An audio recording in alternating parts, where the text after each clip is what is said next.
I'll just talk you through the ponds, because they're not that straightforward. So this was the initial pond that we had dug. So this actually drops down, I don't know, from top to bottom about 8 foot. And we normally keep it about 5 foot deep. A lot of the fish can jump clean out. I wasn't here when it was actually constructed, so it didn't go that well. Didn't actually stick to my brief, but it's okay. We've got some absolute whackers in here. I wouldn't put my toes in here for sure. So we've got giant pacu, we've got basawai, babuk, which are the giant catfish.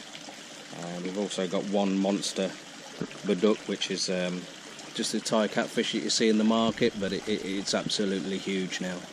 And then we've got a few other bits and bobs in here. So these are for stocking for our fishing lake. These are the big stuff. We had a lot more, but if you watch the other vlogs, then you'll know that they got stolen from the farm. Then Toon and me made this pond. Now this only comes up to your knee in the deepest bit, and it's got all the crabs and everything in here. We put loads of shrimp, and then we just put wild fish in here as well. The problem is though, the hyacinth grows so quickly. I can just hear Spoon eating a crab. Yep, because the hyacinth grows so quickly, during the evening, if the hyacinth touches the side, the crabs crawl up it and out they go, and then we've got the dogs barking all night. So I keep on stripping out the hyacinth and throwing them into these two ponds up here. But because it's deep, the hyacinth doesn't grow that well. The roots like to be bedded onto something. So this is quite shallow, and then leading up to this pond. Now this is half below ground level and half above. In my wisdom, I chose to dig it out this time last year, and it was like 42 degrees, so I had a week of digging that out. It was great. I lost a stone, but I've never been the same since, and I can't take the heat quite so much. I've never drank so much water in my life. Had my hat on at all times, drank loads of water, still not great. Now I'm quite likely to get some comments about the colour of my water. There's two reasons. This one is clear and this one isn't. This one is because it's in the shade, and that one is because it's in full sun. So it's algae, which is perfectly fine, this type of algae for fish.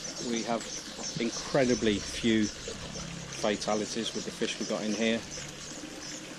It's overstocked, the fish are huge, but oxygen rate is very good, and it's not to do with that pokey little waterfall you can see there, because at the moment the big pump, we've only just got it fixed, or Toon's only just got it fixed. It packed up the day before I was leaving the last time I was here, so Toon had to set up a little Mickey Mouse pump that she's got running in from this pond up to the top pond, and then the top pond will feed back into here. So at the moment it's not filtering anything, and yet the fish are fine. So I'm leaving tomorrow, so before I do that I've got to get this beast running right up into there, and on the left it drops into a settlement tank, and we run that off every morning, and then a basic tower filter system.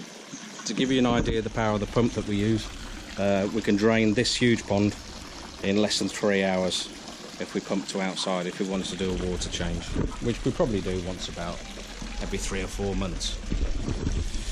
This pond is chockers with tilapia. So both types. We've got the pink one, which we call tab tim, and then we've got benin, which is the one that you've seen us catching at the lake. You can't see it at the moment because of the colour of the water, but there's loads and loads of little babies about your thumbnail size swimming along, eating the green algae. So a lot of the farmers out here that grow fish do the green water system. They'll dig their ponds to 2 meters deep maximum. They'll put a little bit of water in there, let it green up, and then fill it up and add the fish. So in effect it's like the fish are just swimming through soup, eating all the time. So for growing small fish, fish up to about 1 or 2 kg, that's great. For the big stuff, you've got to put a lot of food in there. Yeah, all around our property, the problem we have is overhang from growth either side of us and at the back. And I mean, the leaves and that falling into the ponds are alright, the fish eat them, they eat absolutely everything. But I mean, that's major, that is.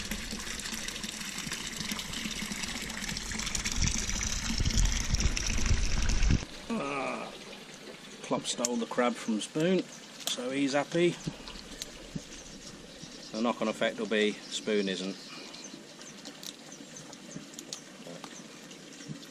That's the joys of being the top dog, isn't it? You get all the treats. Alright, Klopp? Hello, mate. Hello, mate. Yeah, just one last thing. We've got a lot of snails in here, obviously, to help with the ecosystem. You can see they're constantly laying eggs. Those little pink clusters down there. But these aren't your average snails. These things are the size of your fist. They're absolutely massive. But I can't see one at the moment. There's a good number in here. There's also thousands upon thousands of shrimp.